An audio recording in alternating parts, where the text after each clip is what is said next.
Yeah. One West.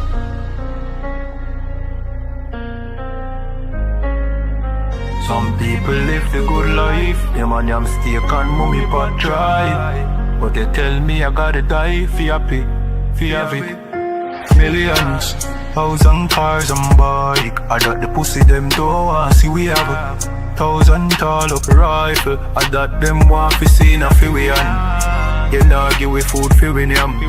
And when the youth use brilliance, fuck up the road like Gideon. You start call man pillion.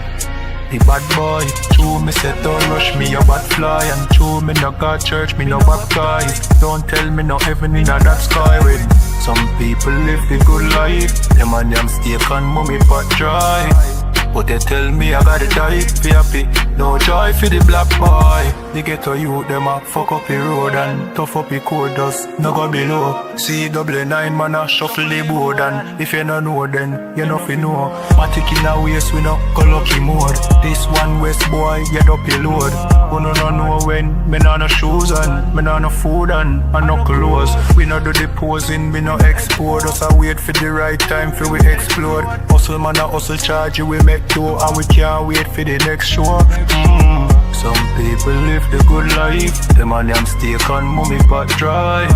Come and tell me I gotta die for happy. No joy for the black boy. Millions, house and cars and bike. I got the pussy them don't want see we have 1,000 tall up rifle. I got them want fi see na fi we on. You know give we food fi win yam. And when the youth get original, fuck up the road like Gideon.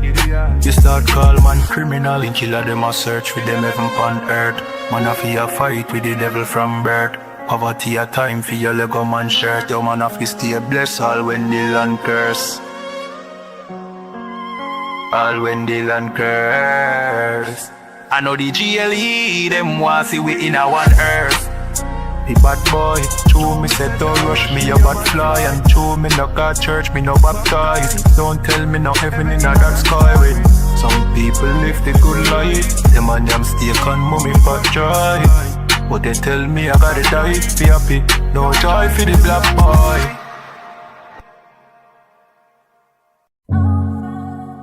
Yeah. One West.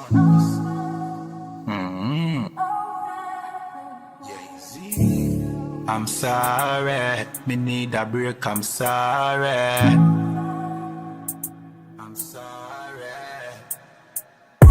We work hard in a life, hustle every day and all in a night. Man a hunt for the goal and a dig it in a road and a live no life. I'm sorry, me need a break, I'm sorry. Right now me a seek time for myself and me a shell down some party. Me stress. Me a look for a recess. For me brain me a refresh. This a game me a reset. Move to that girl the inna the beach dress. The body a roller, she a the neatest. She nah no man, nah that a the weakness. So me the in her ears but not like a real pest. Nah, just a move with a vibe. Because we a poor, the mood is alive. If you do 9 to 5 I know you a get rich, you do realize. I'm sorry, me need a break, I'm sorry. Right now we a poor kulu rump on NSC with Campari. That is it. Move to that girl, let the body tick. What is it? You know see me a talk loud the politics. Watch it twist. No one see no chick flick, no matic click. No negative energy, a positive. One West I keep the peace and no magic trick. We a dance till the night gone. We a groove, we a vibe. And no care, no fear right off. Make it home with your life. Me say, me no want see you leave yet. Me no want see you depressed. We a party for de-stress. We work hard in a life. Hustle every day and all in a night. Man a hunt for the goal and I mash up the road and nah live no life. I'm sorry, I'm sorry, I'm sorry. Me stress, me a look for a recess. For me brain me a refresh. This a game me a reset. Move to the girl inna the peach dress. The body a roll a she a the neatest. She nah no man so that a the weakness. So me the inna it here that a no real test. Nah.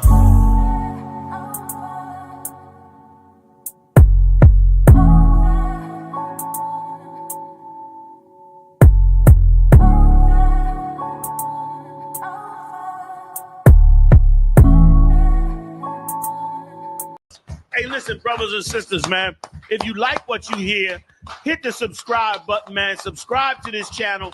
And also, please, go to isupk.com and pay your tithe. Drop me some cash so we can move around this planet like we need to, man, and do the things we need to do.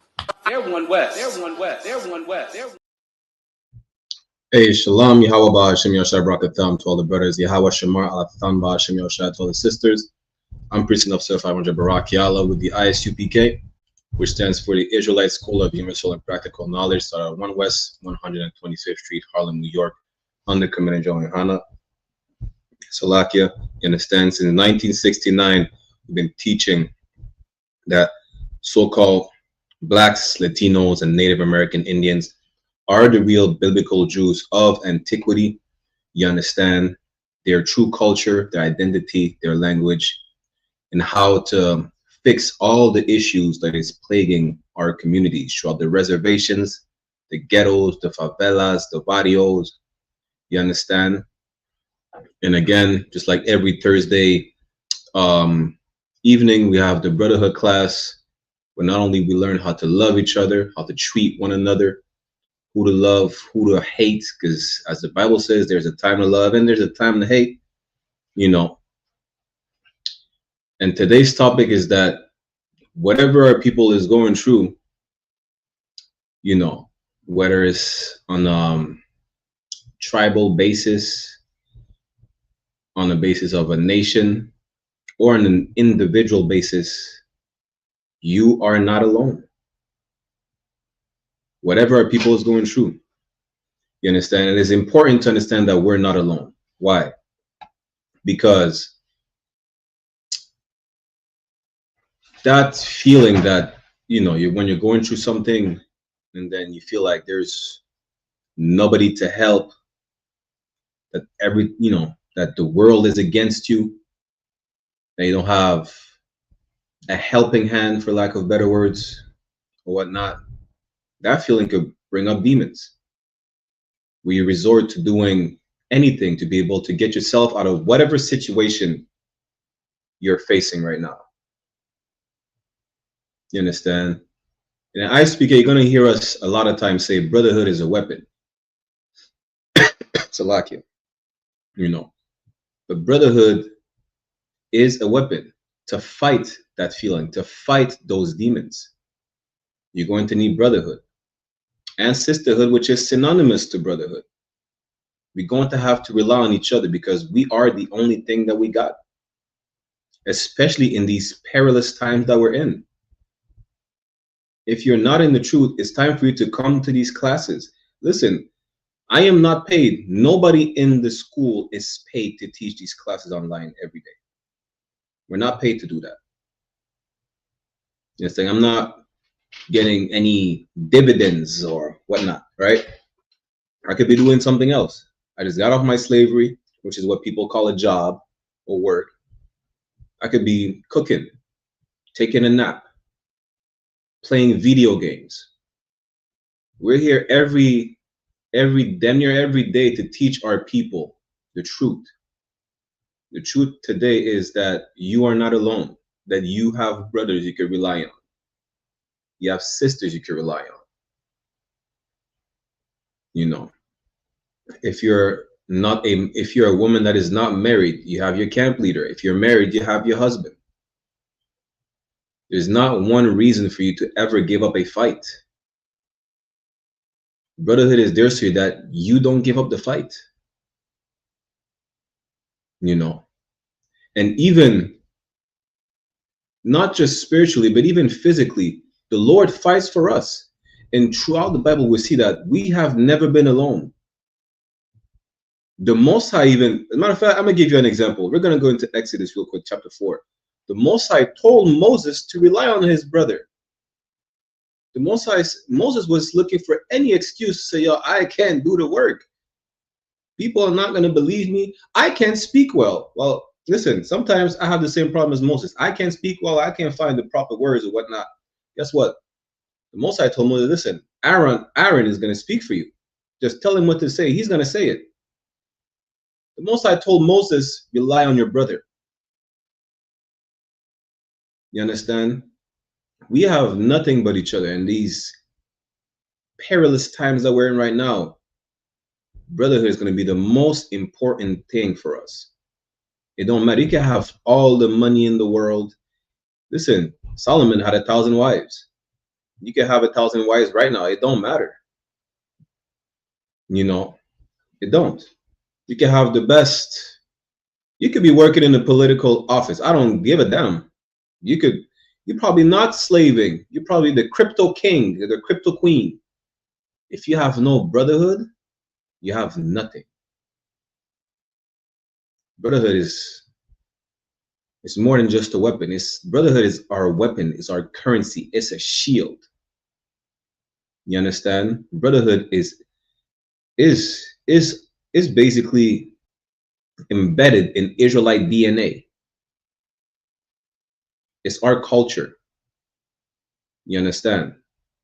Let me show you real quick where the Most High told Moses, you gotta listen, don't make excuses for whatever you have to do. You have Aaron, he's your brother. Use him. Everybody's being used. The problem people are being used is when they're being misused, right? The Most High say, yeah, you're gonna use Aaron. You don't make excuses for not being able to free the people. But listen, I'm gonna turn the stick into a snake and make you part the seas or whatever the case is. You're complaining about you can't speak. Yeah, I'm the one who make people speak. Listen, I made men with 2 ears, a mouth, vocal cords. You're talking about you can't speak. You know who you're talking to? The Most High checked Moses like, yo, my nigga, wake up. Salakia. May not be too long-winded. Let's go to Exodus real quick. Chapter 4. Right? There's no excuse for you to not be able to fight. You call your brothers, call your camp leaders. It's one phone call away. There's 1,000 brothers you could call. One phone call away. You understand? Let me go to let me start at verse 10, right? Y'all could go all the way up to the chapter if y'all feel like it. Chapter 4. Share my screen. Start at verse 10. Exodus chapter 4, verse 10. It says, and Moses said unto the Lord, O my Lord, I am not eloquent. Moses was given the task to deliver the people from Egypt at the time we were slaves under Pharaoh, right?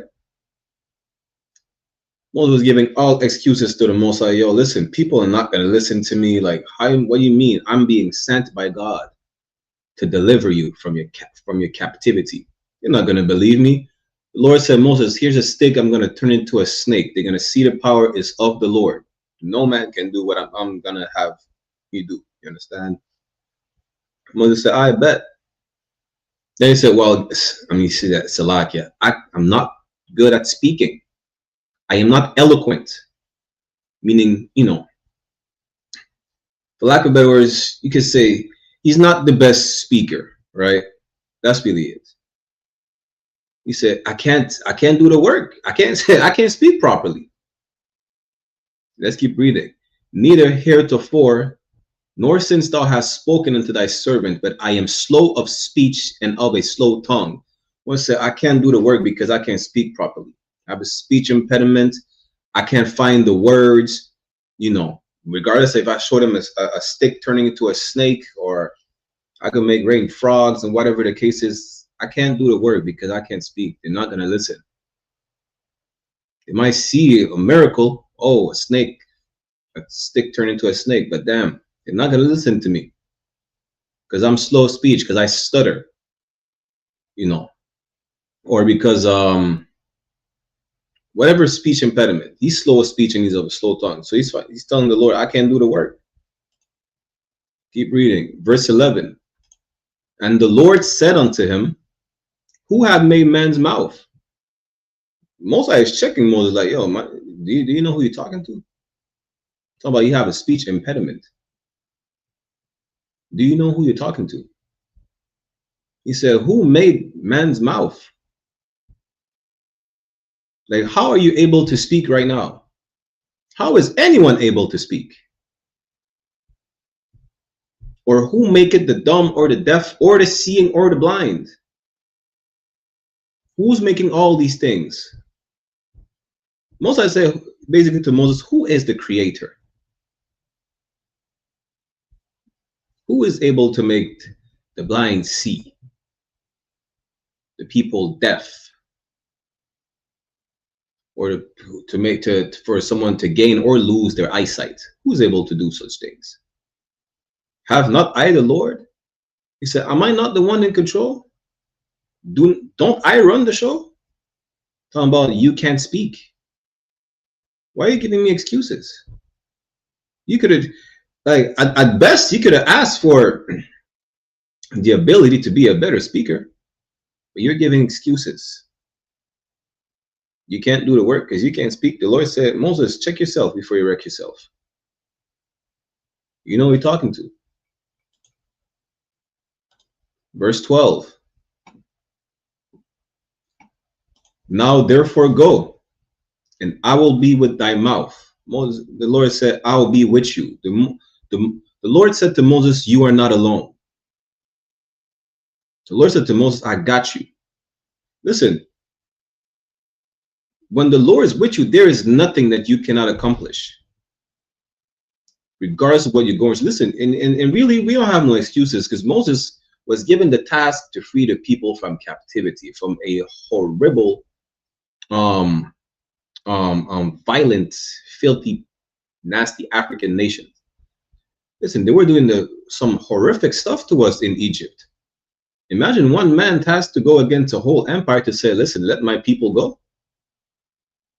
Who sent you? God. Where's the proof? Imagine the stress on Moses' shoulders. And what, you can't handle what? I don't know, what are people going through? You know, listen, everything we go through, not to make light of any brother's situation or sister's situation, right? But there's nothing that we're going through today that nobody went through before. And some people might have seen worse days than you're seeing right now. Like Moses. You know, imagine you're stressing, for example, a lot of people are stressing doing a presentation at school or at work. Moses had to present himself in front of his slave master, like, yeah, let my people go. Who sent you? God. God sent you. Imagine doing what Moses did today.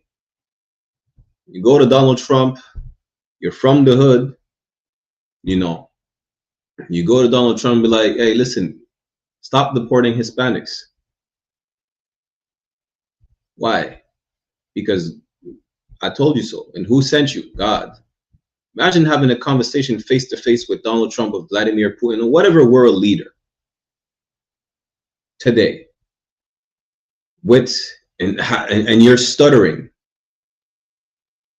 You know, that's what Moses was going through. Moses had to go to Pharaoh himself, like, yeah, you're gonna have to let my people go. And Moses told Moses, listen, you're not alone. I got you. See, he said, now therefore go, and I will be with thy mouth, and teach thee what thou shalt say.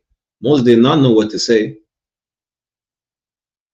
The Most High gave Moses everything he needed. You understand? Let's keep reading. Verse 13. Salakia. And he said, O my Lord, send, I pray thee, by the hand of him wilt thou send. Verse 14. And the anger of the Lord was kindled against Moses, because Moses was like, no, he's giving excuses like, yo, listen, I am not the one. I can't speak. You understand? I can't do the work. Moses is just giving excuses after excuses. The Most High checked Moses again, like, hey, yo, listen.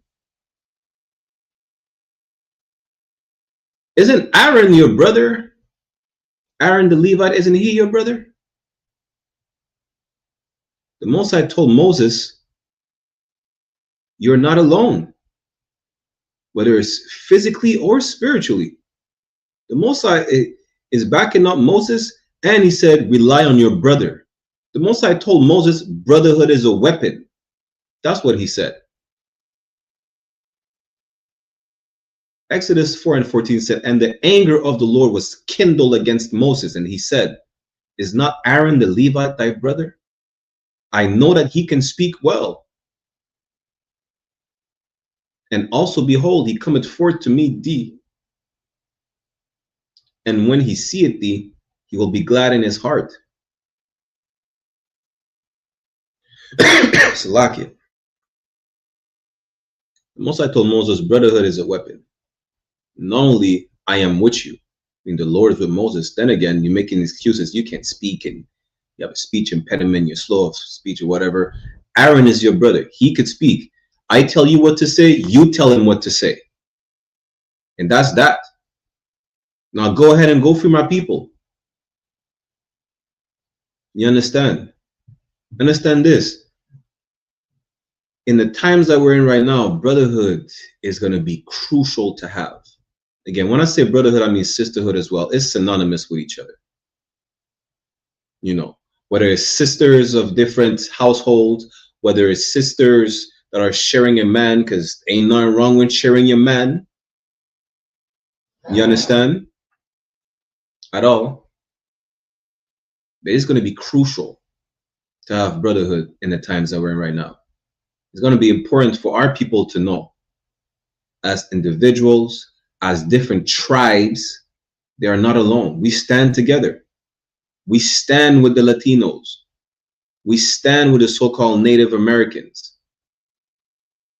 As a Benjamite, so-called West Indian, we stand with our so-called Black American brothers. In fact, I despise these terms because really it sounds like we're a different people when we're the same. They're just a different tribe of one nation. In Jamaica, you know, it's like, real quick, in Jamaica, they like to say, out of many, one people, just to show the multiculturalism in Jamaica. You know, you have the so-called Chinese Jamaicans, they call it the Afro-Jamaicans, which is our brothers, right? The Indo-Jamaicans, which is the Coolie people of East India. You know, you have the Arabs, like Syrians or whatnot. Really, it should be out of 12 tribes, one nation. That's what it should be. Because we're the nation of Israel, we're 12 tribes of the same people. Whether it's different hair texture, different hue, as far as skin complexion, it don't matter. We're the same people. It's not complicated to understand. You know, a lot of people are trying to lump us in with like Africans, right? The dark people with the darkest skin tone as far as a tribe, try to lump us in with the Africans. And then tell us we're crazy to say we're not Africans when we have the similar skin tone and physical features. That's dumb as hell. Now I'm gonna show you how it's dumb as hell. There's no argument that Iranis from Iran and Arabs are not the same people. Regardless of skin complexion and hair texture, they know they're not the same. Nobody's arguing that they're the same. But then it's a problem when we say we're not Africans. That's dumb as hell. It's only a problem because really nobody wants you to identify which your true identity, which is you being an Israelite of whatever tribe you're from. If you're Cuban, you're Manasseh. Puerto Rican, you're Ephraim. So-called Black American, you're Judah, so on and so forth, right? But all skin folk ain't kinfolk. We're not Africans. Our brothers are all the so-called descendant of Negroes and indigenous slaves in the Americas and the Caribbean. That's our brothers and sisters. That's one family. And if it wasn't for the transatlantic slave trade, you would not identify with a skin color at all. Everybody knew that you are the seed of your father until the transatlantic slave trade. You understand? And who put that propaganda in place? The goddamn devil. The Bible speaks of our oppressor. That's it. Now let's get back to it, right? Exodus 4:14, not only the Lord that told Moses, listen, stop making excuses because I got you. He's still making excuses. He said, rely on your brother. The Lord told Moses, brotherhood is a weapon. You can't speak. Well, I'm going to tell you what to say. In regards to your speech impediment, you have your brother Aaron, the Levite. You tell him what to say, and he'll relay the message. You are not alone. The Most High always told the nation that we're not alone. He said, if you listen to me, I got you. I will fight your fights. I'll be an enemy to your enemies and an adversary to your adversaries. That's what the Most High told us. He always let us know we're not alone. Even as individuals, Moses was told that he's not alone, that he has a brother, a physical brother he could rely on. Good night. Christ had 12 disciples. Think Christ did the work alone? He did a lot of miracles, but he used his brothers. Christ told the brothers, go ahead and go teach the people. That's what Christ did. You don't understand, how can I say it? Not the gravity, but damn, I forgot what's the word. You don't understand the impact, for lack of better words, that brotherhood has on us. You really don't. In no other nation, even no nation really has brotherhood. Listen, the Arabs fight amongst each other. I mean, they have brotherhood to a certain extent, but they don't get along at some point. There's like 3 different sects of Muslims. The Shia, the Sunni, and I think there's like a third one in Iran or Saudi Arabia. And yeah, it's Saudi Arabia, I think, right? They will have brotherhood to a certain extent where they're not going to see eye to eye. Caucasian people, the same. That's why the French had to fight the British. That's why all Caucasians despise the so-called, every Caucasian that is Jewish, and they deem them not white when they're the same people. We're the only nation who has true brotherhood. Moses went to save the whole nation. Christ died for the whole nation. Listen, we made a class about the first Bashman dancehall party. The tribe of Benjamin was damn near eradicated. Brotherhood saved the tribe of Benjamin. You understand? Let's keep reading. Exodus chapter 4, verse 15. And thou shalt speak unto him and put words in his mouth. The Most High told Moses, listen, I tell you what to say, you tell Aaron what to say. And that's how it's going to happen. And I will be with thy mouth and with his mouth, and will teach you what ye shall do. I'll give you the instruction, you just relay the message. And that's really it. You don't have to worry about your speech impediment. You don't have to worry about the people not believing what they see. You don't have to worry about who is the messenger, because I am the messenger. I give you the message. You just relay the message. But I am the sender of the message. You understand? That's it. Whatever I say, you go tell the people. That's it. You relay the message. But let them know it comes from me. And just like you let them know it comes from me, you tell Aaron to do the same. That this is what Moses said. This is what Moses said, the Most High said. You understand? That's it. Brotherhood is a weapon, and with brotherhood, that's how we were free from Egypt. Moses was gonna like, nah, listen, Salah, I can't do the work. I don't know how to speak. Most I say, you ain't got no excuses. You gotta, not only am I with you, but you got a brother to rely on. You understand? Hey, Shalom says, Yahweh Shemala, Tha Bashem Yahushai. That's what the Most High said. And these days that we're in, we're gonna see how crucial is brotherhood is going to be needed. Matter of fact, real quick, right? Sidebar, let's go to Proverbs chapter 17, verse 17. Proverbs chapter 17, verse 17 says this. A friend loveth at all times, and a brother is born in adversity. What is adversity? Look at the beginning of the verb, Salakia. The word, adversity, adverse. What does it sound like? Adversary, something that goes against you. You understand? This brotherhood is going to be needed because everything is against us, spiritually and physically.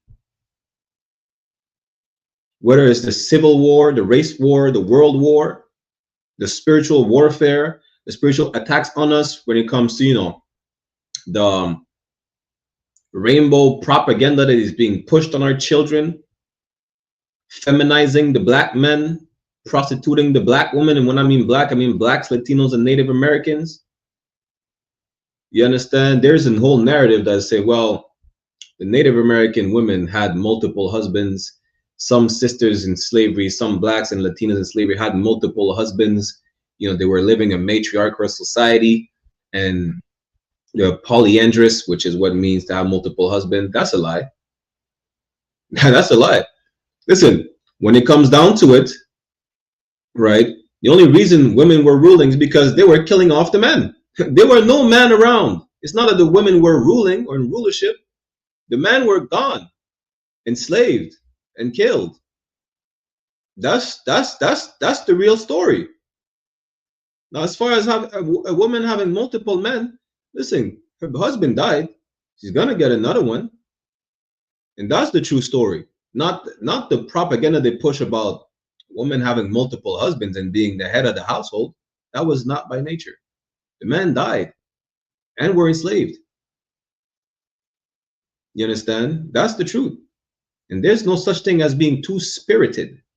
What is this two-spirit? They're trying to push that rainbow mentality on all the so-called Native American Indian tribes, talking about you have two spirits. You really never had. You know, when you look at the history, real quick sidebar, when you look at history, it was a lot of things that were frowned upon throughout North, Central, and South America and the Caribbean. It's based off the commandments. Homosexuality was frowned upon. Adultery was frowned upon. It was punishable by death. You understand? Y'all can look this up. Y'all can look it up. We might have to do a whole history class on that. But really, brotherhood is going to be needed. Brotherhood is a weapon and a shield that we need, because in these times that we're in, everything is against us. Again, physically and spiritually. And these brothers that you will find in your time of adversity, these sisters as well that you will find in your time of adversity, are in the Israelite school of universal and practical knowledge. This is where these brothers are born and raised. In the Israelite school of universal and practical knowledge under commanding General YAHANNA, and nowhere else. Not in your gangs, not in your so-called Black Panther parties, or whatever movement, especially not in Black Lives Matter. Black Lives Matter, I think the leader, isn't the leader like a white woman? I don't know. I'm not an expert. I just know that there's no brotherhood outside the I.S.U.P.K. That's what I know. And it's a fact. You understand? Let's go back to Exodus, Salakia. Go to verse 16. Exodus chapter 4, verse 16. And he shall be thy spokesman unto the people. Most High again told Moses, you have no excuses. You can't speak. Well, not only do you got me, I'm God. And then you got Aaron. Aaron will speak for you, just like you will speak on my behalf. He will speak on your behalf with no speech impediment. That's what God said. God said, Aaron is going to say everything that I tell you to say. You tell him.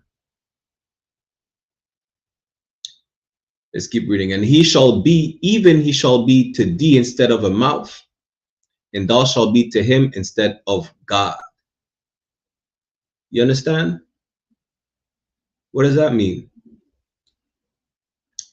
Again, the Most High said, just like you will use him to speak, I will use you to speak. Why? Because God is not talking directly to Aaron, talking to Moses. You know, Moses is talking to Aaron and he's telling what to say to the people. the whole time. What's the point in that? Again, the point in that is that you're not alone. Regardless of what you're facing, you call your camp leader. Sometimes the solution is even more simple than what you think it is. You know, it's really more simple. You need to identify what's the problem instead of panicking. Panicking does what? Stressing does what? Nothing. Probably makes you grow gray hair. Not, you know, no slight on my brothers and sisters that have gray hair. Ain't nothing wrong with that. But stressing does nothing. You don't grow taller when you stress. You don't lose weight or gain weight. I don't know what's the situation when you stress. You know, you're stressing about money. You're gonna make more money. You're gonna have to spend it right away. Imagine that. You're stressing about you broke. You need to make all that money. By the time you make all the money you think you needed, you have more bills to pay. And all the money you made is gone already. You're still stressed to make more money. What's the point of stressing? Call a brother. You understand? Call your company. She said, talk to your husband. You're probably going through something that really a lot of y'all, especially, you know, sisters, you just want to be listened to. Ain't nothing wrong with that. You're going to be stressing for probably something insignificant. Your husband will tell you, babes, it's all right. I got you. And that's all you needed. You know. And that's it. Just a lot of y'all knowing that you have someone that's right next to you, you have a helping hand, and it's like, damn, you made out of the darkness. You made it out the darkness just knowing there's a light. There's a helping hand. You made it out. You made it out the quicksand. Just knowing it's a helping hand, you did not give up. Well, guess what? The Most High is always here for us too. Matter of fact, the Most High is here for you. You think there's nobody physically to help you, the Most High will send you a brother. The Most High will send you a brother. The Most High will send you a wife or wives. If you're single, the Most High will send you a husband. But just know you're not alone, whatever you're going through. You know what's the most important thing to do? Is to keep the commandments. That's the most important thing to do. What is it? Is it Psalms and Proverbs 18 and 21, 31? The Most High is a buckler to those that believe in him, to those that trust in him. What is a buckler? A buckler is a shield. You see the movie 300? They have the shields on their forearm like this. That's what a buckler is. A buckler is a shield. You understand? And be ready. And be patient too. Don't start stressing about, yo, listen, I gotta make money, and you do all sorts of stupidness. Really. Right? Especially coming into the truth. Imagine falling out the truth because, like, damn, I need money, and you go back to selling drugs. Listen, it has never been a time to be a criminal, but it's a horrible time right now to be incarcerated. You know, they're about to send all you felons on the battlefield. Damn, Canada, the potential new prime minister said he wants to put back the consecutive sentences. For those who don't know, in Canada, ever since like what, 2022, if you do life, you do 25 years, not more. You can't have consecutive sentences. He said, nah, I'm gonna bring that shit back. So like, I'm gonna bring that back. If I give you one life sentence and you get multiple, yeah, you doing the 50 years, you doing the 75 years. That's what he said. And if not, yeah, y'all be sent to the battlefield. Matter of fact, let's get Ecclesiasticus real quick, right? Ecclesiasticus, was it chapter 2? Ecclesiasticus chapter 2. Let's go to verse 1. Yeah, let's start at verse 1. Just know that, so like it, in your times where you feel like you're in a bad position, in a bad spot, listen, Satan is going to be right around the corner, tempting you. Like, yeah, go commit fraud, scams. You know, you've been waiting so long for a rib. All you have is heathens around you that will give it up just like that. They say, yeah, just go do it. See, the kid is going to be an Israelite regardless. You know, go just do it. You understand? There's always going to be that voice in your head to do something stupid. You probably just have to wait. You understand? Also is going to grab, what is it again? Job. Is Job chapter 2. And when Job told his wife, yo, shut up, shut up. When she told him, yeah, curse the Lord. He said, shut your mouth. Look at Ecclesiasticus chapter 2, verse 1. It says, my son, if thou come to serve the Lord, prepare thy soul for temptation. Get ready to be tempted. You know, listen, coming off of weed, a lot of y'all it's not easy for a lot of y'all coming off of whatever substance you use. And it's really hard to break a bad habit. It's really hard, but it's not easy to start a bad habit or any bad habit. You understand?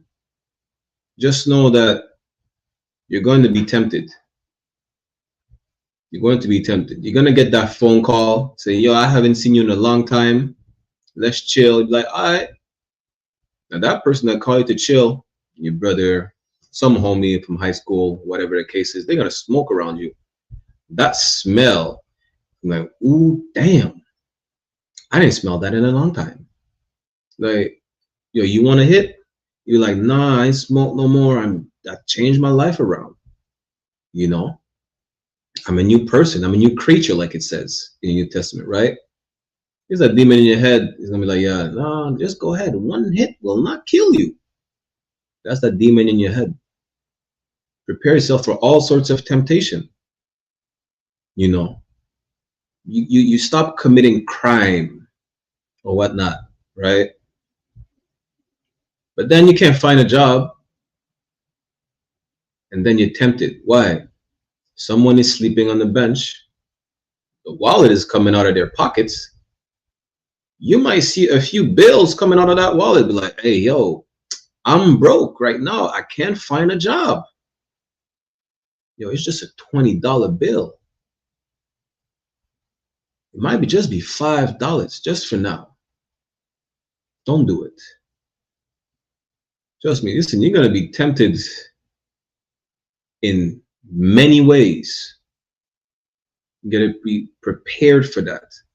Prepared to be tempted in all types of ways. No matter what life you used to live. It don't matter what demon you used to have. Tempted by money, by, I don't know. Listen, you're starving. You're like, damn.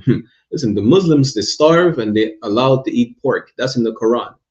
You starve to death, and all you see is a piece of bacon, pork rind, or anything unlawful. Don't eat it. Starve. The Most High will provide for you. We're gonna get to that in a minute. But anything you're facing, listen, especially when you're downtrodden, especially when you're at your lowest, you're gonna have all sorts of temptation. Be ready to fight at all times. And if you have an issue winning the fight, you never give up. You know what you do? You rely on your brothers, just like God told Moses. Moses is going to be with you regardless, as long as you obey the commandments. He's always with you when you obey him.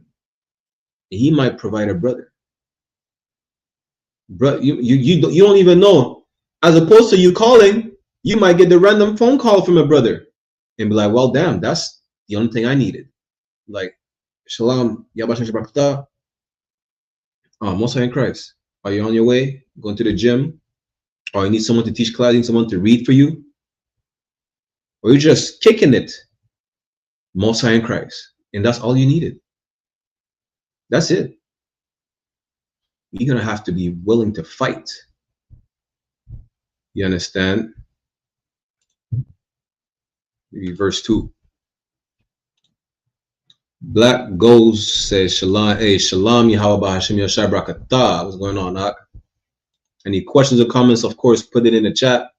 We're live on I.S.U.P.K Montreal, Toronto, I.T.UPK La Pura Neta on Facebook and YouTube.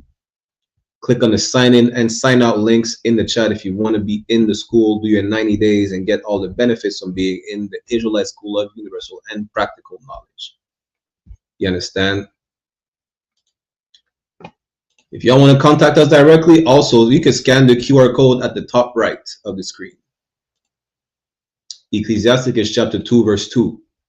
Set thy heart aright. It's not talking about your physical heart pumping blood. It's talking about your spirit, your mind. Set your mind aright. Prepare yourself mentally to fight. Prepare yourself mentally. You stop, listen, especially if you're from the hood, you stop smoking the moment you go outside. Listen, where I live in Canada legalized weed in what, 2018, 2017? It really didn't change anything in my neighborhood. People were smoking outside all day long, all night long, for like 24/7.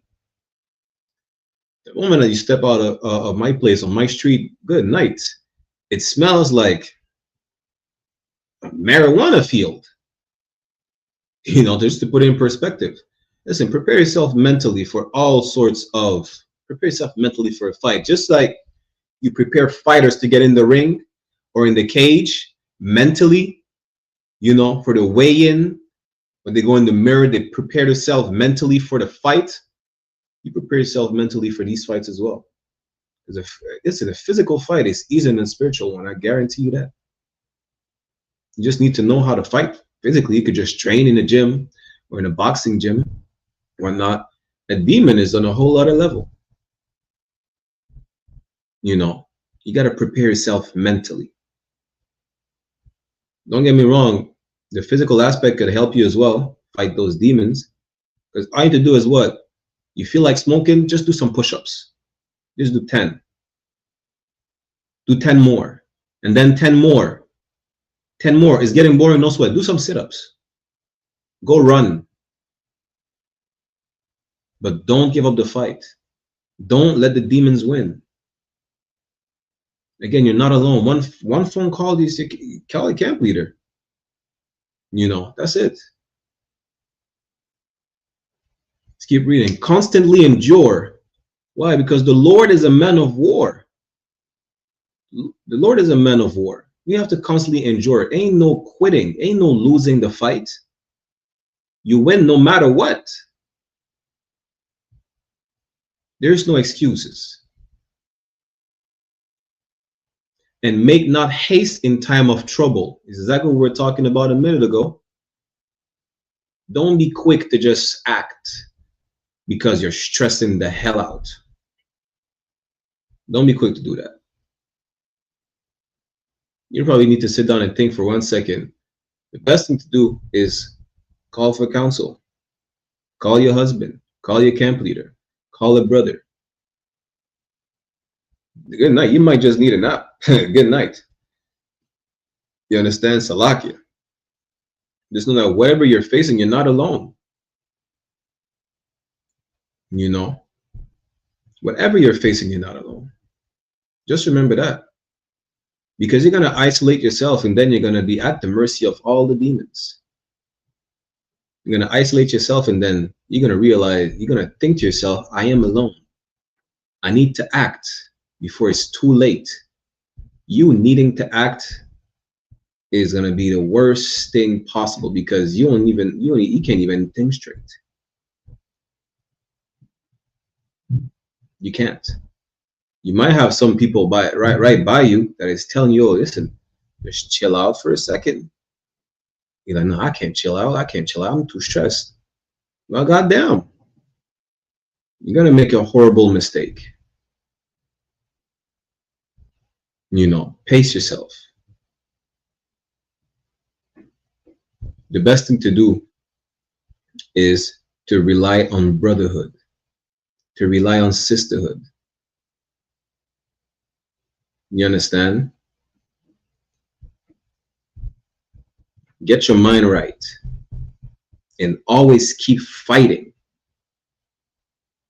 Constantly endure. Constantly is something that never ends. That's why it's called constantly. It's constant. You know, make not haste. Don't be too quick to act just because you're stressed.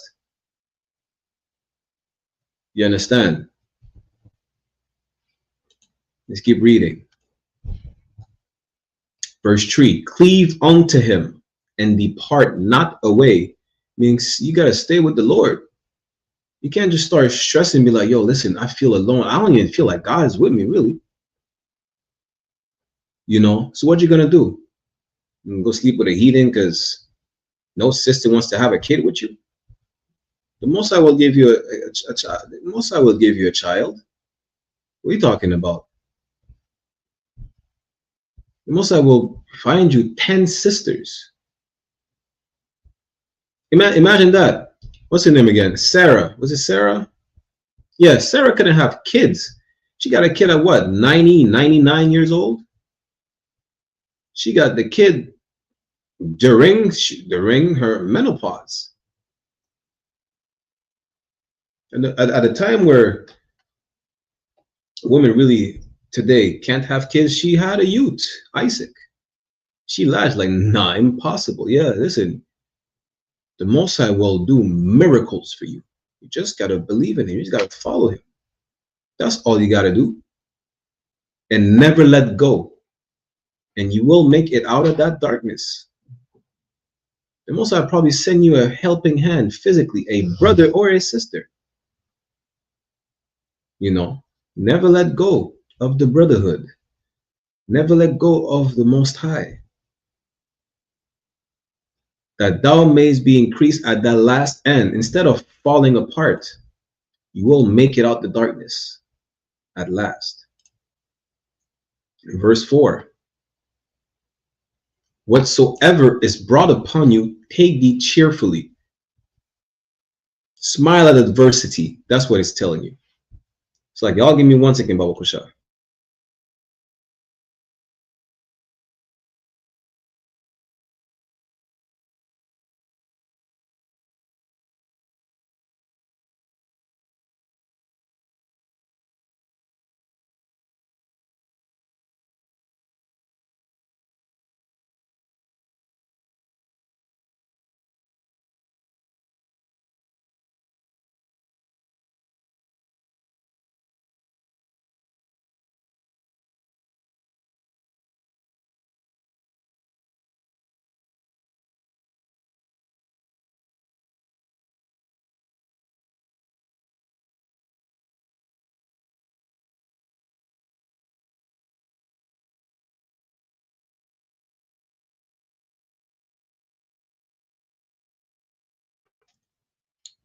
So lock it real quick.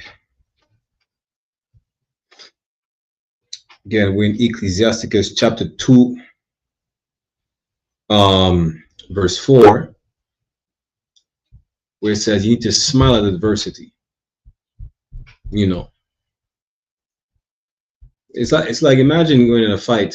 You ask for the next opponent, like, damn, listen. You know, where's the next one? Where's the next challenge? Is that it? You wanna face a demon like, yo,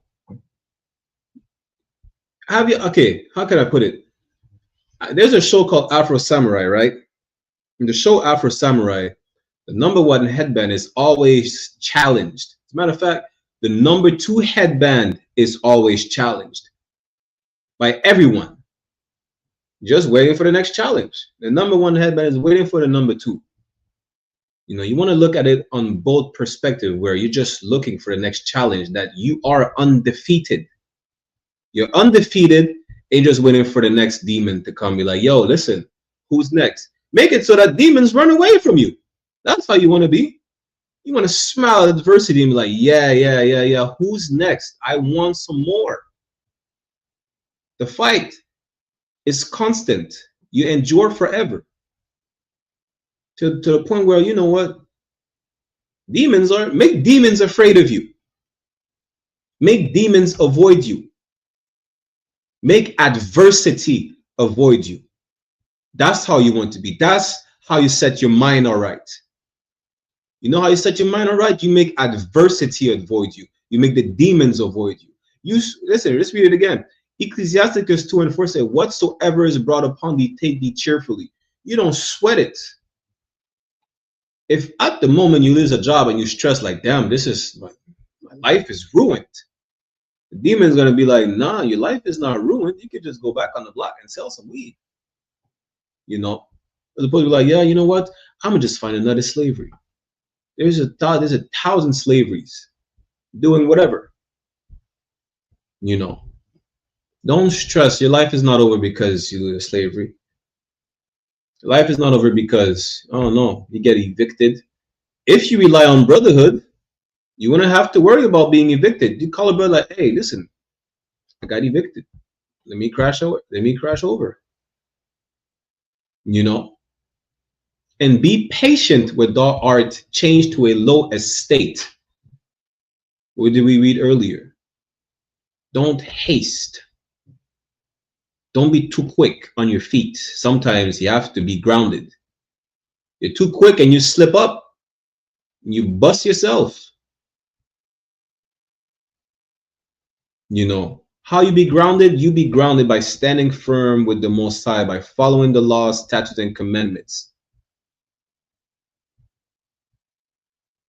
It's shaky a bit. Well, you rely on Brotherhood. You lean on your brothers. Brotherhood is the law. For those who didn't know, we have to love one another the same way we love ourselves. You understand? Let's keep reading until what? Till verse 6. And let's go to Job to show you. Listen, someone tells you, yo, curse the Most High. He's not helping you while you are waiting for him to help. We're going to see that in a second, right? Verse 5. For gold is tried in the fire. What does that mean? Gold is tried in the fire.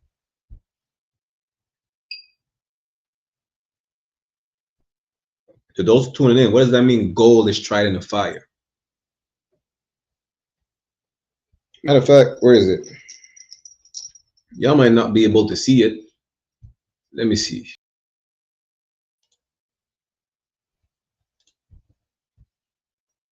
That's my smallest chain, but I think that's my only gold chain.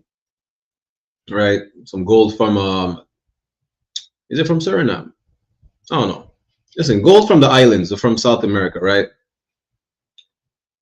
How do you make these gold pieces of jewelry? Right? How do you get these? The same gold that you would buy, probably, I don't know, in a jewelry store or whatever the case is. Right? How do you make these? Salakia. You have to understand, before you make these, have you ever seen the process of making a jewel? Where they melt the gold, they put it in fire on a hot temperature. Why? To remove all impurities. That's how. Because gold, when you find gold out, let's say in a cave or in a mine, whatever the case is, this is not pure gold. It's mixed in with other metals. Yes, they could be mixed in with, I don't know, lead, or what is gold mixed with? Who knows? Y'all have to look this up, right? For time's sake. Gold is not pure gold when you find it first in a mine or wherever, right? That's why you have to burn the gold. You have to melt it, because by melting the gold, other metals have different melting points where you're going to get rid of them to the point where you're going to be able to get pure gold to make, you know, a chain or piece of jewelry, rings, earrings, or whatnot. So in order for the gold to be perfected, it has to be melted. It has to be put through extreme temperatures, extreme conditions. The same way gold is perfected through extreme conditions, you are as well. And it's take a minute. How? Because it doesn't take, it's not in a snap of a finger you're going to make perfect gold. It takes a minute. That's why I said you have to be patient. Don't make haste in your time of trouble. You have to be patient. Just like when you make a gold, just like my chain that I have is made. It's not in a snap of a finger the gold was melted. It had to be melted to remove all the impurities. It took a minute to remove all the impurities. It had to be put through extreme temperature, just like you have to be put through extreme conditions to be perfected. You understand? Walking eyes to Israelite, hey, shalom. Yabashin Shabrakata. The water for tuning in. Thank you for tuning in. You know, you have to be perfected just like gold has to be perfected. You have to be put through the fire, through the adversity. You see, let's keep reading. An acceptable man in the furnace of adversity. That's the fire. Just like it says a man is going to be worth more than gold. That's the fire that will make you acceptable. The adversity. You never abandoning the fight. Whatever adversity or time of trouble you go through, you never abandon the fight. You lean on the brotherhood. You understand? The Most High will always be with you as long as you don't give up and, I don't know, become a drug dealer again. Then you don't give up and become a stripper. You understand? In all this time of adversity, what did we read earlier? How does that correlate with the topic of the class? Because we read earlier that what? Let's bring it back up. Proverbs 17 and 17. Proverbs 17 and 17, one moment. That a friend loveth at all times, and a brother is born in adversity. You got to lean on the brotherhood. I don't know. Listen, there's nothing, literally nothing, you know, that you're going through that nobody ever went through before. The manifest the loss of a loved one, which is horrible, a horrible thing to deal with. Guess what? Call a brother. You might just need to talk to someone. You know, it's that simple. You understand? Brotherhood is, again, I'm going to say this probably for the next couple classes. Brotherhood is going to be crucial in these last days that we're in. Whether it's when the famine hits, listen, the world is going to war. World war, race war, civil war. It's about to hit the fan probably tomorrow. Who knows? In a week, in a month. It doesn't matter if it's in 2 years from now. If you don't know how to love one another, if you don't know how to treat one another, if you don't know how to be a brother or a sister, it's going to be bad for you, for everybody around you, because it's not, don't make it about you. Make it about others. How can I be a better brother to my brothers, to my sisters? How can I be there in their time of adversity? If you want to think about you, think about how can you make yourself better to help them. There's only one way. It's only one way. And you should know already, because we've been telling you that since 1969. There's only one way. It's to come to class. Because you don't know what it is to be a brother outside the I.S.U.P.K. You know how I know? Because you tried. You tried to be brothers with the Bloods, the Crips. Listen, I'm in the city of Montreal right now. The Bloods and the Crips is mainly Haitians who are killing each other over nonsense. Look at the Haitian flag. It's both red and blue. Imagine that. Where you're going to be, you're going to kill each other from which island you come from. You know, Jamaicans, Trinidadians, St. Vincent. Y'all are all, listen, to the white man, you're all Jamaicans. I'm telling you that. Listen, I'm not even from an English-speaking island. They think I'm Jamaican too. You're going to start killing each other for what? Because soca is better than dancehall?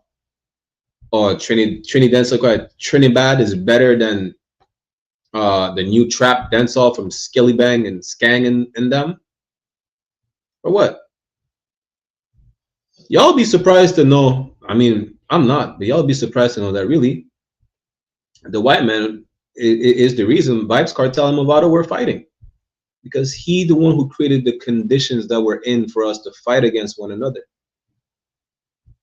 You're not going to learn how to love one another outside the Israelite school of universal and practical knowledge. It don't matter what exact. As a matter of fact, I got some money for you. Prove me wrong. Prove me wrong. You know, well, because you have someone that whenever you're stressed, he brings you a cigarette. He don't love you because he gives you something that on the package says smoking kills. He's bringing you death, and because it relieves you when you think it relieves you, really. They already put multiple studies out. They put more addictive chemicals in cigarettes to make sure you don't get off of cigarettes. They know it kills. They make it more and more addictive by the year. You know, it's a false sense of relief that you got in your head because really your lungs are telling you otherwise, and you think, yeah, that person loves me. He's a brother because I'm stressed and he brought me a cigarette. No. Or you came out of jail and your brother brought you to a whorehouse. Yeah, he don't love you. He don't. And that sister that she's speaking in your ear, yeah, you should leave that man. He ain't shit. She's single, or she wants the man and don't want to share it with you. She don't love you. What is love? Love is following the commandments. That brother would never bring you a cigarette. You know, no woman ever would tell her friends, listen, leave your man because, well, I don't know. You know, he's a drug addict. You know, or whatever reason. Listen, help the man get off the drugs. I said, leave him because he ain't got a job. It was not an issue to be with him when he didn't have a job. Now you want to leave him because he ain't got a job or he lost his job. Help him get a job. You understand? The point is, you really don't know what love is, and you don't know what it is to be a brother outside the Israelite school of universal and practical knowledge. You don't.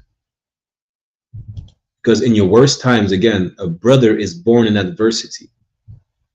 In your worst time, that's when you will see who's your brother, who's your sister. You understand? And really, we're in a bad climate right now, but worse times are to come. You think it's bad now? Well, hey, you haven't seen nothing yet. You understand? Nothing. It's a lock you.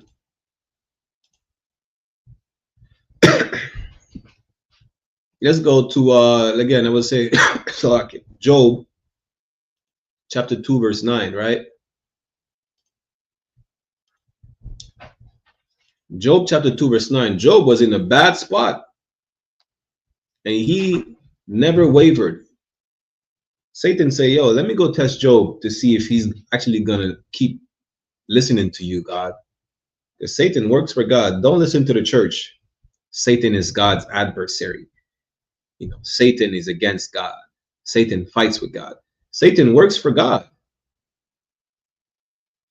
You know, we're gonna do a whole breakdown. When the Most High asked him, what are you doing? He said, I came back to and fro the earth. Like, you know, that's my job. Satan is that's his job. He's doing his job. You know, you do yours, which is to keep fighting. To not, you know, how can I say? To not fall for these traps that Satan is laying out for you. To not fall to temptation. Because Satan will be there for you regardless. When you're in a bad spot, he'll make sure, listen, you're in a bad spot, I got the solution. Really, he doesn't. He'll make you believe he does. The Most High has a solution. Follow the statutes and laws and commandments. That's it. And he will always be there for you. And for people, Salakia, or people who are told by other people, listen, you keep saying, yo, I'm in a school, I follow the commandments, you know, what or whatnot. You understand? But you're in a bad spot. Listen, sometimes it's just a test to see how you're going to react. And guess what? Some people are going to tell you, oh, listen, you need to leave the school. You need to, I don't know. You need to marry. You need to marry a white woman. You need to go to the army. You know, whatever people tell you you need to do, don't listen to them. Do like Job. Do like Job. We're gonna see what the situation of Job. Right, Job 2:9. Then said his wife unto him, dost thou still retain that integrity? Listen, Job had scabies or scabs, however they call it. Job lost his children. Job lost everything. His wife's like, yo, listen, you still believe in God that he's going to protect you? She said, curse God and die.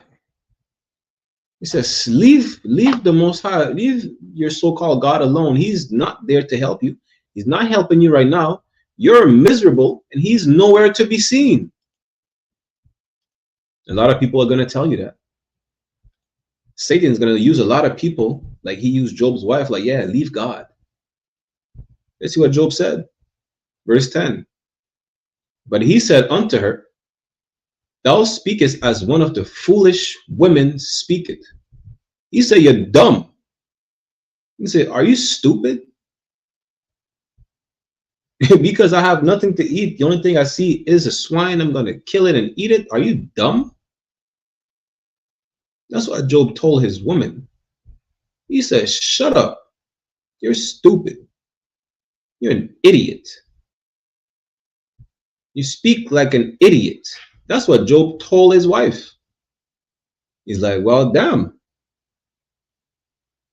I can't say the way I speak usually, you know, but he called her an idiot. She said, yo, listen, don't go to the Passover. It's too far. A lot of you are going to say, well, I don't have the money to go to the Passover. It's too far. I'm broke. I got bills. I can't serve the Lord. Job said, you're a dumb woman. You really are an idiot. That's what Job told his wife. Imagine for all of y'all that are going to look for excuses. I can't serve the Lord because I'm broke. I can't be in the Israelite school of universal and practical knowledge. My family gonna say that I'm in the cult. My job, I can't go to camp because my wife won't let me. I can't do the work of the Lord because I'm gonna lose my employment. You know, they're gonna say I'm in a hateful organization, or I don't know. People say all types of stuff. I heard it all. You know, I can't be in a school because people are gonna think, oh, I follow the Bible, so I'm a fanatic, I'm a heretic, or I don't know. I heard so many things. And you know what I told him? I told him the same thing Job told his wife. You're stupid. Job 2:10. But he said unto her, thou speakest as one of the foolish women speaketh.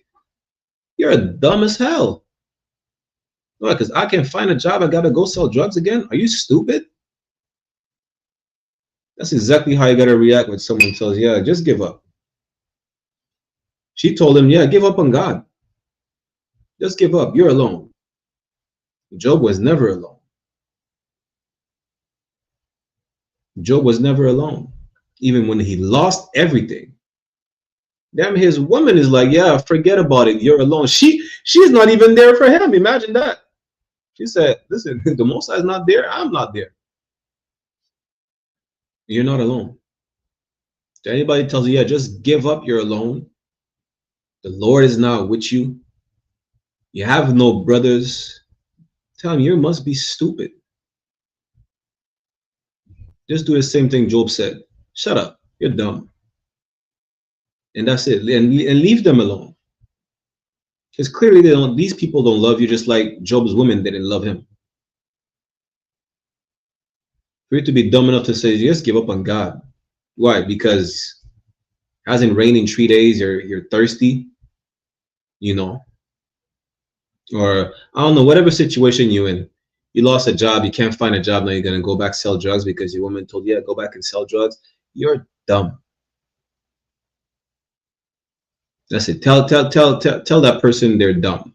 Just like Job's woman was dumb when she told him, yeah, curse God and die. You understand? So like, yeah. Let me go into 1 Corinthians chapter 10, verse 13 real quick for time's sake. You know, there's nothing that we go through that so like that nobody ever went through before. You know. And go that. Then we'll get we'll go back in Ecclesiasticus, get a few more precepts for time's sake. 1 Corinthians 10 and 13. There had no temptation taken you but such as is common to man. There's nothing that you're going to go through that nobody went through before. Nothing. If not worse. Again, Moses had to go to see Pharaoh and be like, listen, let my people go. And he said, listen, Moses relayed the message to someone to say, yeah, you tell Trump that. You tell Trump, I said that God said, let the people go. Imagine that. You know, just remember that. You're not in an unknown darkness. There is a light at the end. There is a light right next to you. It's a brother or a sister. Brotherhood is right there. You're not alone in your fight. You're not. Don't, and you know, that individualite mentality, we adopted that from our oppressor. Make it seem like it's all about you. Well, Israelite culture is all about selflessness. It's all about selflessness. You understand? We already made a class about that. How to be righteously selfless and selfish. Yeah, because being righteously selfish, you're going to care about your people and your people only. Being righteously selfless, you're about your people, but your people only. You're going to put them above you. You're going to put them above anyone else. You understand? Let's keep reading. But God is faithful, who will not suffer you to be tempted above that ye are able. The Most High is not going to give you a fight. He knows you can't win. What's the point? You know, not going to throw you in an arena full of lions or hyenas. You know, I don't want to do that to the Lion of Judah, Salakia. Not going to throw you in a pit full of hyenas, knowing you're going to get devoured alive with no escape. No, he's the God of the living. He wants you to live. Just wants you to never give up, regardless of what you're going through. Regardless. You understand? He's not giving you something that you can't overcome. You lost a job. Well, there's 1,000 more jobs. And he knows you're gonna get one. You know. You're not worried about that. Just keep fighting until the end. What is it? Matthew 24 and 13. Endure until the end. He that endure till the end shall be saved. Don't think, real quick, right? Don't think just because you wake up to being an Israelite, oh, you're saved. You know. Matter of fact, let's get that real quick. All right, let's go to Matthew's. I don't know what. Listen, this is real some nigga talk. I say Matthew's. It's Matthew. Sometimes I say Revelations. It's Revelation. Matthew chapter 24, verse 13. Christ said this, but he that shall endure till the end, unto the end, the same shall be saved. Listen, don't think because you wake up as an Israelite, you're saved. Oh, I'm automatically. You know what? I'm in my 90 days. I became trooper. I'm saved. I became an officer 50, 500. I go up the ranks. I'm automatically saved. No. Christ said, he that endures till the end, the same shall be saved. You understand? Let's get back to Corinthians, right? The Most High will not give you a fight that you can't win. He will not. You know, let's keep reading. But will with the temptation also make a way to escape. Like, you see how you think he plunged you into darkness?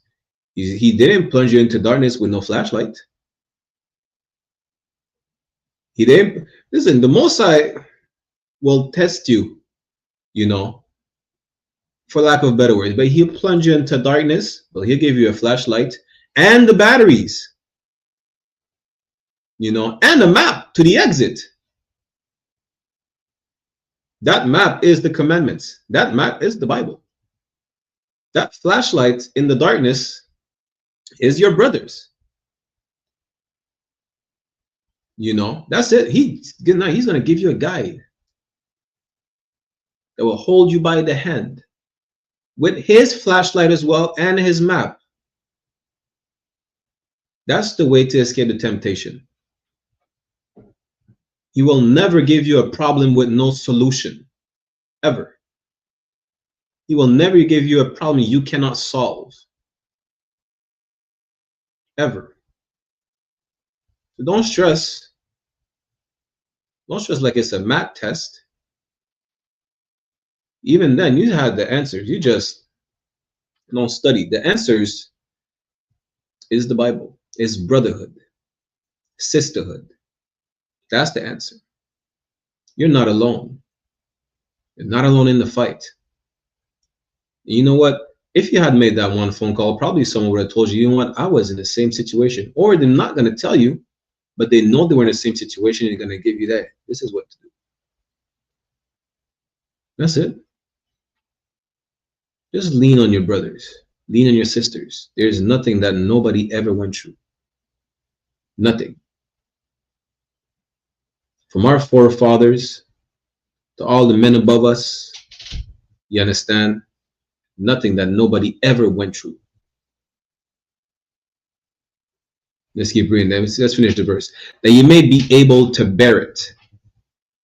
You're going to be able to walk in the dark. Why? Because you were provided a light. You were provided a map. So you don't have to worry in your darkest times. Why? Because not only do you have the light, but you have the map to guide you. You have brothers to rely on. That map and that light is your brothers and sisters to rely on that the Most High gave you. That's really it. You don't have to stress. Why? Because you have your husband. You don't have a husband, also. You have your camp leader. You know, you don't have to stress. Listen, brothers lose jobs all the time, especially Black, Latino, and Native men lose jobs all the time. And guess who they have right by them? A virtuous woman. That's who they have. You have a woman that'll make sure, listen, you won't have to worry. Like, what's his name? The brother Tobit. Tobit got blinded. Tobit was blind. Yeah, this man couldn't work, you know. His wife went to work. And he was such a fervent man in when I mean, damn, I lost my train of thought. He was such a loyal man to the Lord, right? He's a man of the Lord. Even in his darkest times, he kept following the Lord, and he was known for that. The people, I forgot exactly, right? The people just gave his wife, what is it, a sheep or a goat or lamb? I think a lamb. They gave his wife a lamb. Tobit was such a man of the Lord that he knew he was broke. He knew his wife didn't make that much money. He's like, we can't afford the lamb. Where did you get this from? Go, I don't know how you got this, but nah, he was damn near overly righteous. He said, go put that back. He said, nah, listen, they give this to me because they see our situation. You're a good man. You have a good reputation. You follow the Lord. So we were given a lamb just because. It's like, wow, Most High in Christ. You know. But he was not alone. The Most High was with him. His wife was there. You know. Until, I don't remember if he got his sight back. Because don't quote me on that. We'll have to go back on it. Now, let's go to Proverbs 31 real quick. Proverbs 31. Is that verse 10? Proverbs chapter 31.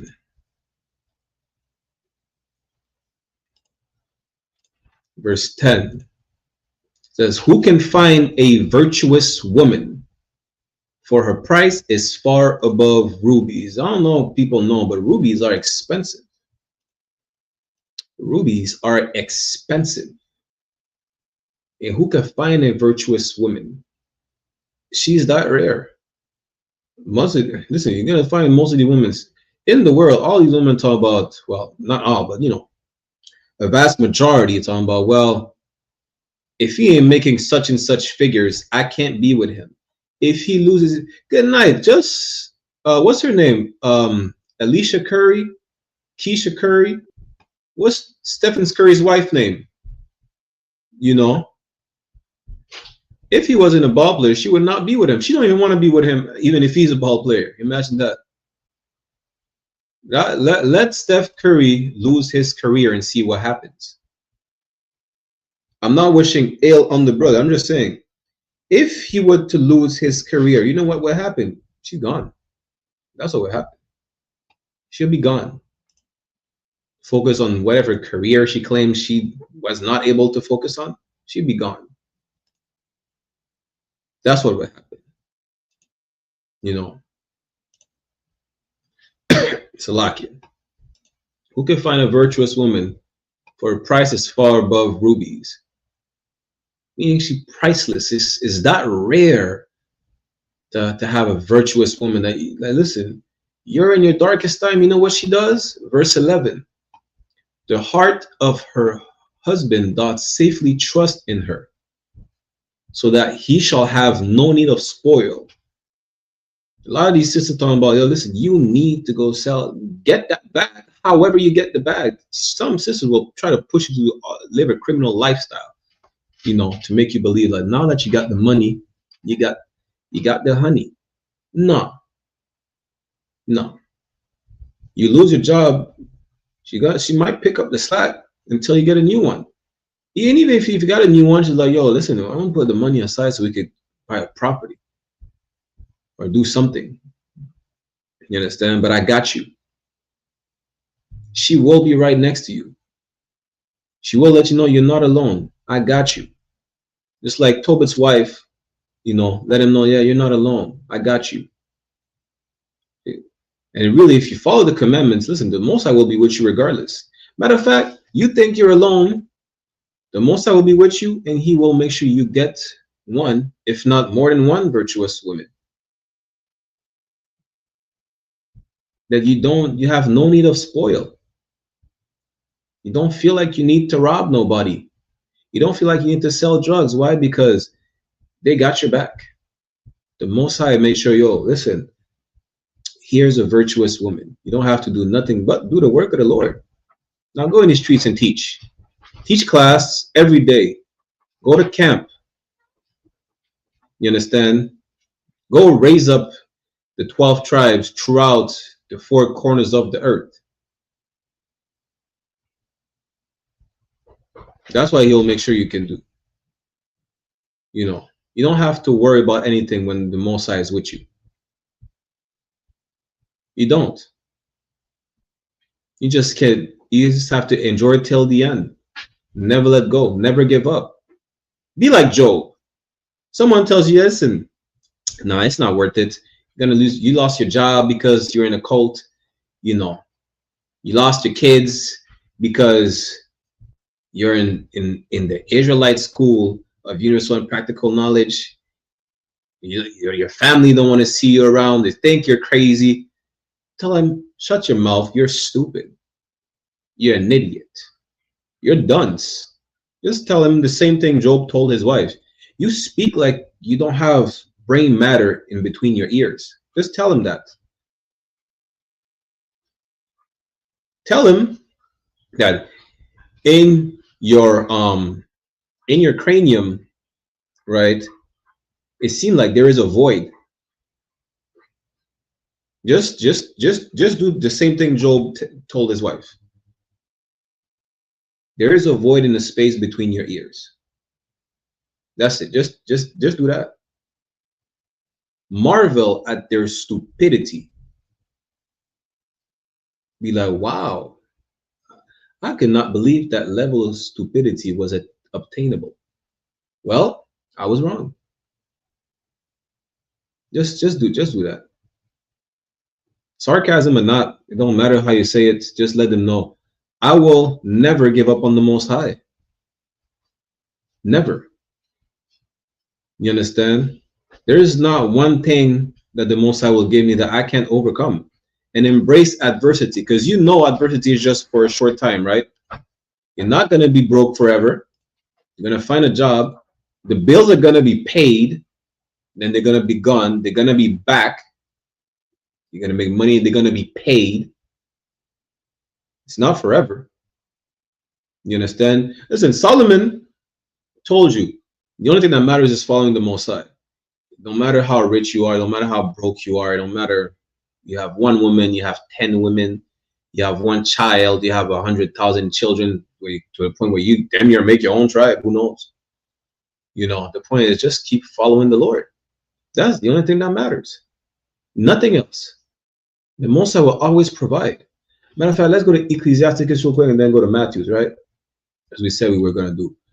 Ecclesiasticus 11:27 says, the affliction of an hour maketh a man forget pleasure.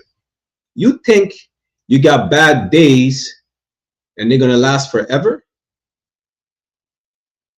You got a Proverbs 31 woman right next to you telling you, yo, listen, I got you. I'll make sure, you know, everything runs smooth until you get back on your feet, or I'll make you get back on your feet. You out here telling, yo, my life is over. I ain't got a job no more. My life is over. My woman left me. My life is over. My kids hate me. Guess what? If you were not in the school, your kids would still hate you. If you were not in the school, your wife was already not your wife. You know, I'm not even telling you anything new. You know, if you are not following God, you'll be even more miserable. Just know this. The affliction is just for a minute. Not because you have bad days. That means that good days are not, you know, following up. What did it say? I forget how you say it in English. In French, say le beau temps après la pluie. You know, the good time after the rain. Or when the sky clears. I forgot how you say it in English. The point is, the bad time is not forever. You understand? But at the same time, how can you say it? Just like, don't forget about the good times, meaning, don't think that the bad situation you're in is forever. You're going to get yourself out of it. You know, you're going to dig yourself out of the hole that you're in. You're going to come out of the darkness. But don't think the darkness cannot come back just because you're in the light. The most time I just be like, yeah, you know what? I raised him back up. He's tough. So what can another battle do to him? He might bring you another battle. It don't matter how it don't have to be financial battle, right? Everything is spiritual. It don't have to be you losing your job. It could be you losing a close friend. It don't even have to be a loss. It's just something that's going to come and challenge your spirit. Something that's going to challenge your faith in the Lord to see, are you just going to give up? You know, are you going to make haste in your time of trouble?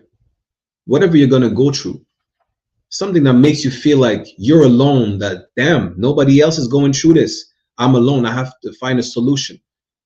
No, you're not alone. Again, you're not alone. You have brothers. You understand? There's a whole nation we could rely on. Let's keep reading real quick. And in his hand, his deeds shall be discovered, right?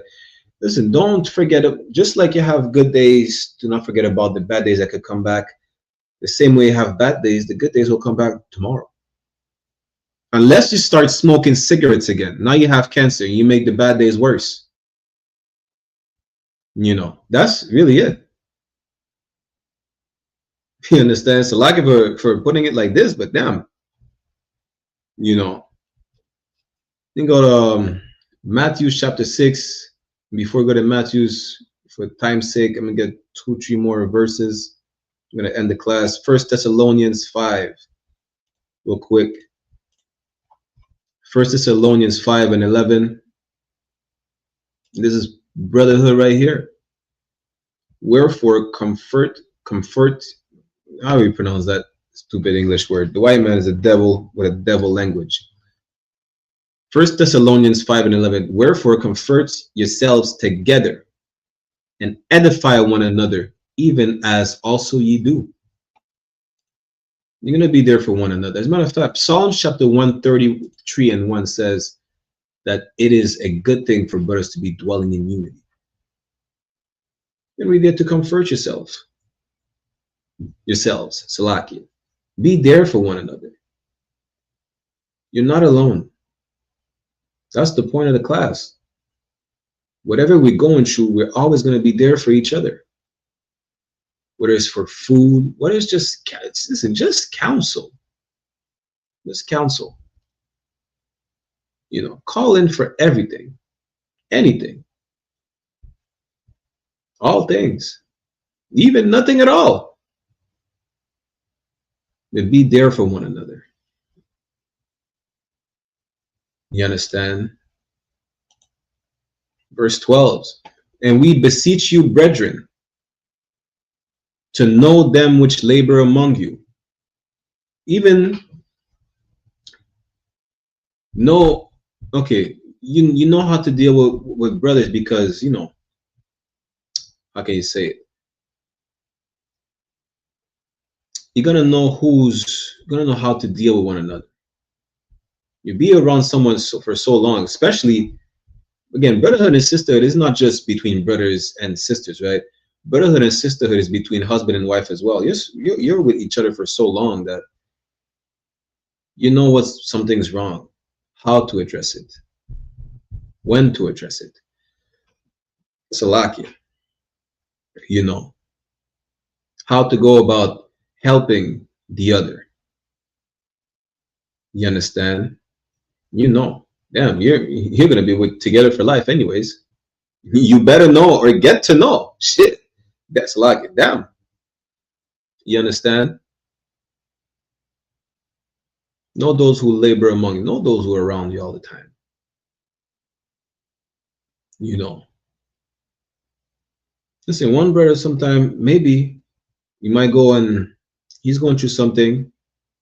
Yeah, no, he's not alone. Maybe what he needs is probably have a drink with a brother. Damn, that brother is battling demons where he can't drink.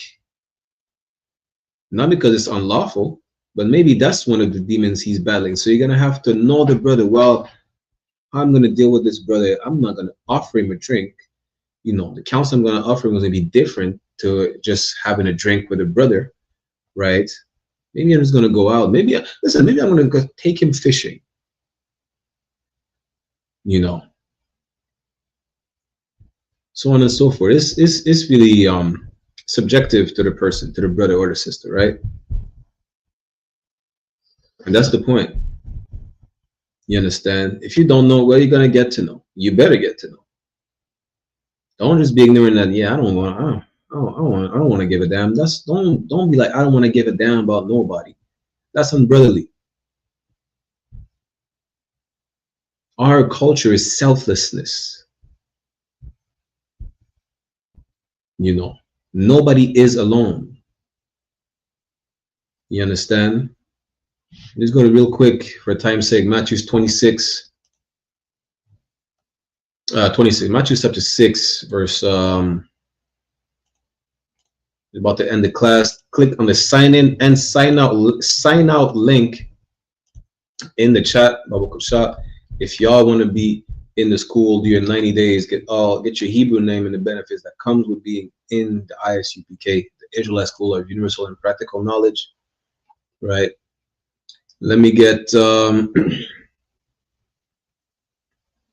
what is it?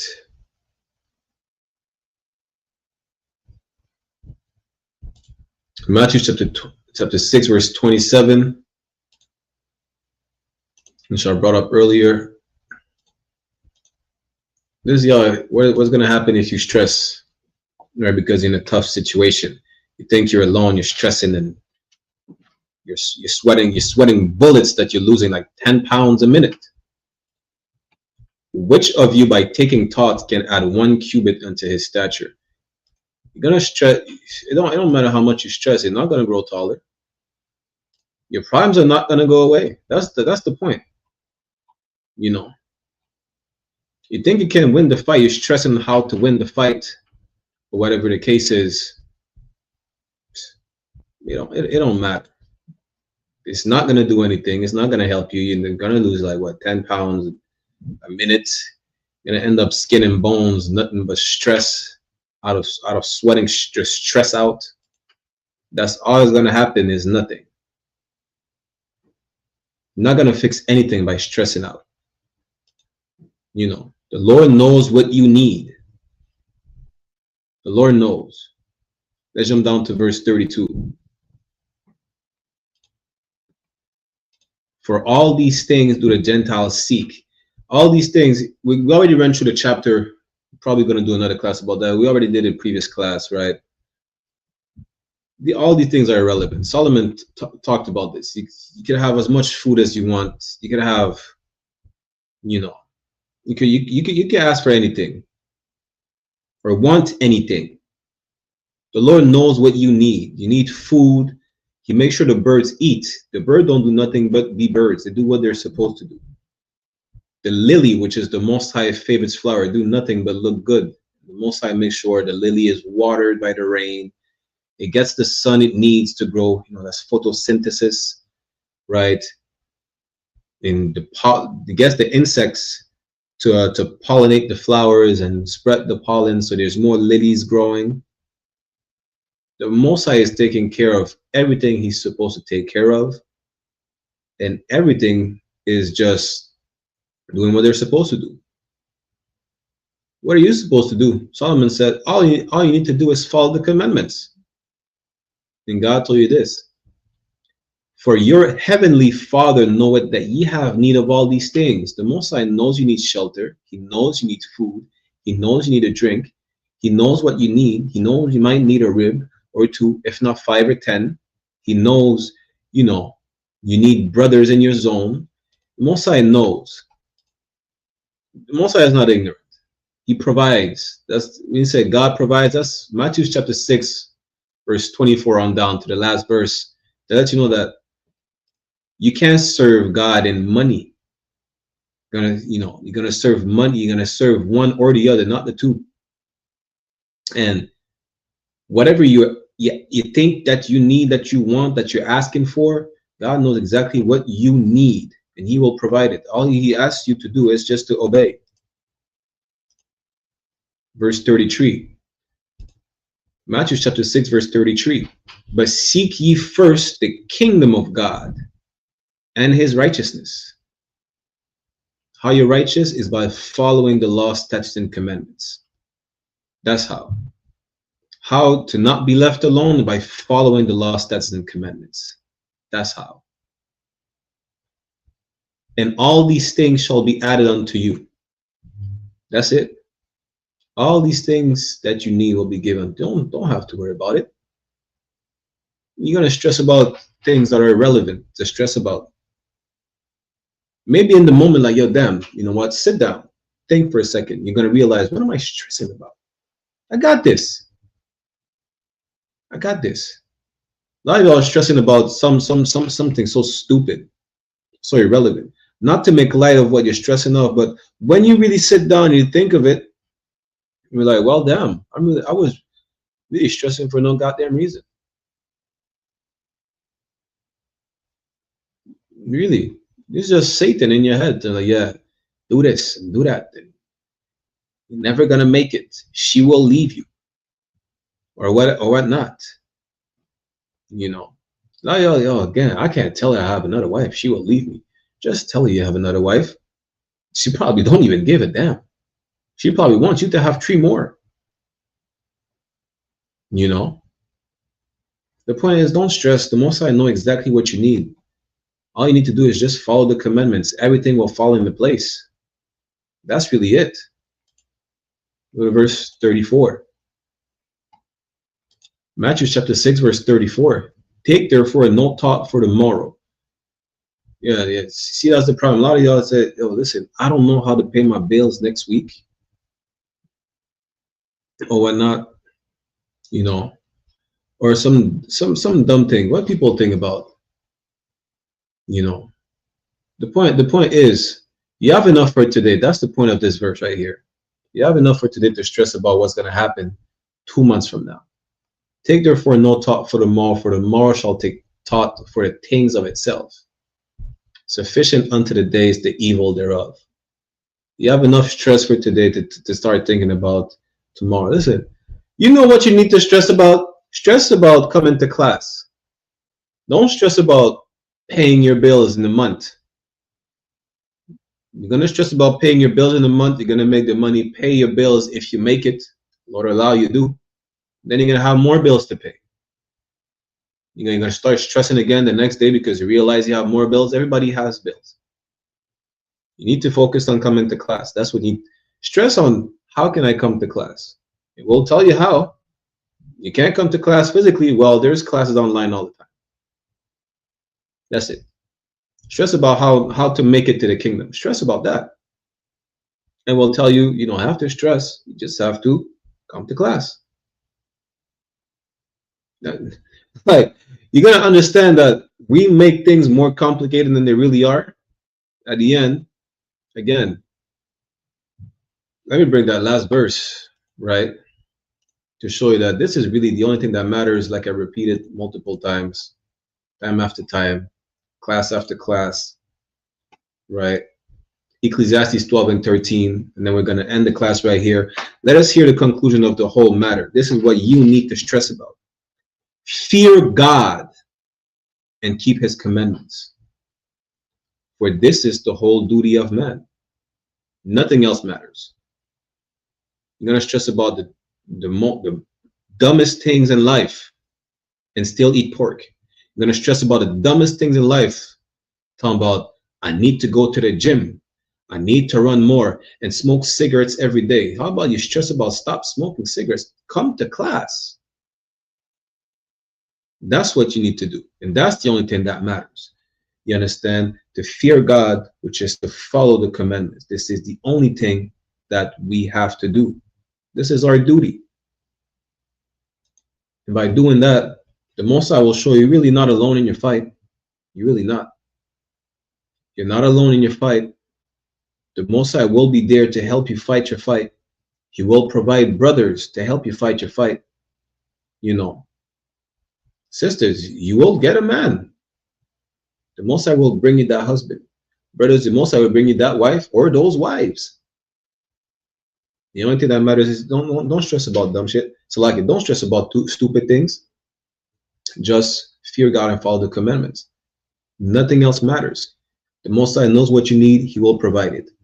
You know, pray for the strength. Matter of fact, when we pray for the Most High is what? It's Psalms 121.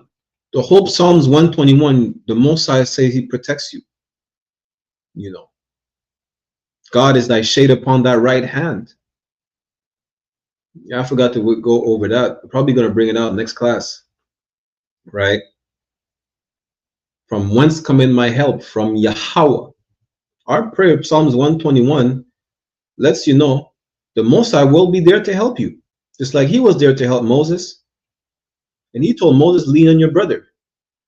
Brotherhood is crucial in these last days. You're going to understand that the easy way, you know, by coming to class, or the hard way by going to adversity and realizing, well, damn, all I had to do is lean on brotherhood. You know. With that said, I'm going to end the class right here. Y'all tune into General Mahaiman's scripture breakdown on One West online classes live on YouTube and Facebook. Tune in. We're going to be live right now. We're going to end the class. Next week, we'll have the class in French, the Brotherhood class in French. Tomorrow, we'll have the last one, Kodash classes in English. You understand? Again, like, share, subscribe, pay your tithes, stress yourself to the Passover if you need to stress about something, right? You know, make sure you pay your tithes, like, share, subscribe, all these channels. You know, we'll be live as well this Saturday with Officer 1000 Adiyar for a French scripture breakdown, as well as our weekly podcast, One West Ground Zero. We're trying to stream to the new channel. You all go subscribe right now to One West Ground Zero. You understand? On YouTube. With that said, Israel, I say shalom. As a matter of fact, I forgot to get the security announcements. Good night.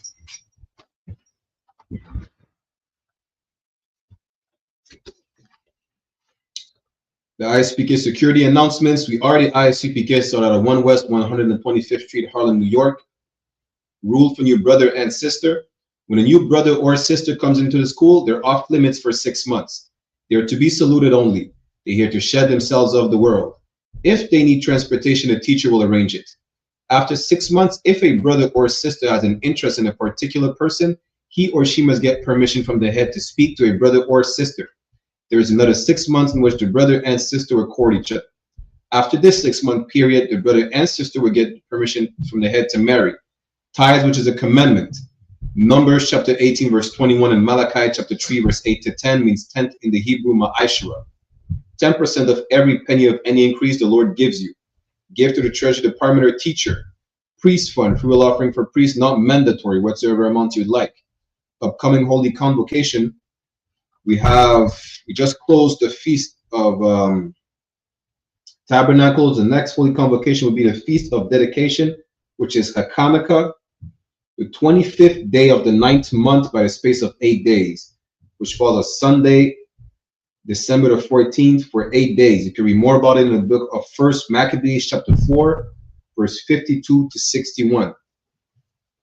Reminder to all Akim and Aquathian to check the bulletin board in the hallway of their school to have a physical location. And if anyone wants to be a trooper in the school, to start wearing all black, boots, shirts, pants, headband, and scarf. With that, so we'll give a courtesy salute to the brothers and a courtesy salute to the sisters. Menavishal Amajam, which means to stand. We'll give a courtesy salute to the brothers. Menavishal Majam Shabbat. Amajam. Barak.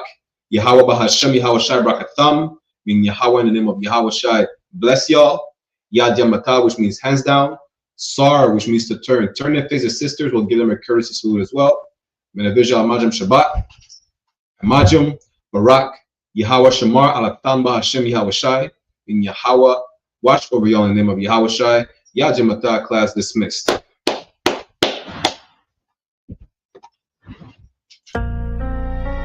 Yeah. One West.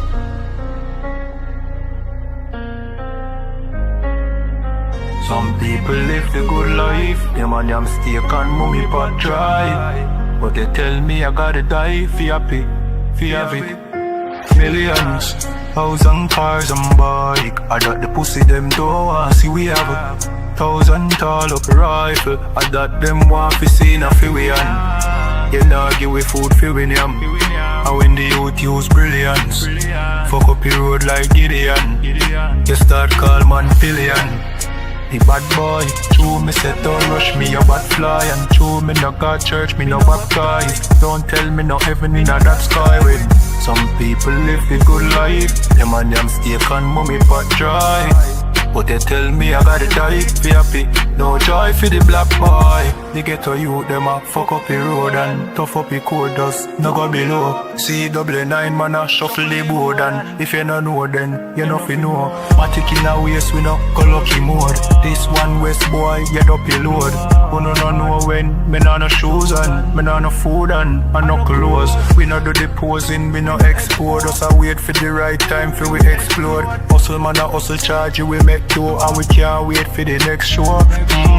Some people live the good life. Them and them steak and mummy pot dry. Come and tell me I gotta die for happy. No joy for the black boy. Millions, house and cars and bike. I got the pussy them don't want see we have a 1,000 tall up rifle. I got them want to see na fi we on. You know give we food fi we yam. And when the youth get original, fuck up the road like Gideon. You start call man criminal. In killer them a search for them heaven on earth. Man a fi a fight with the devil from birth. Poverty a time for your Lego man shirt. Your man a fi stay blessed all when the land curse. All when the land curse. I know the GLE, them want see we in a one earth. The bad boy, true me said don't rush me a bad fly. And true me no got church, me no baptize. Don't tell me no heaven in a that sky with. Some people live the good life. Them and them steak and mummy pot joy. But they tell me I gotta die for happy. No joy for the black boy. Hey, listen, brothers and sisters, man. If you like what you hear, hit the subscribe button, man. Subscribe to this channel. And also, please, go to isupk.com and pay your tithe. Drop me some cash so we can move around this planet like we need to, man, and do the things we need to do. Everyone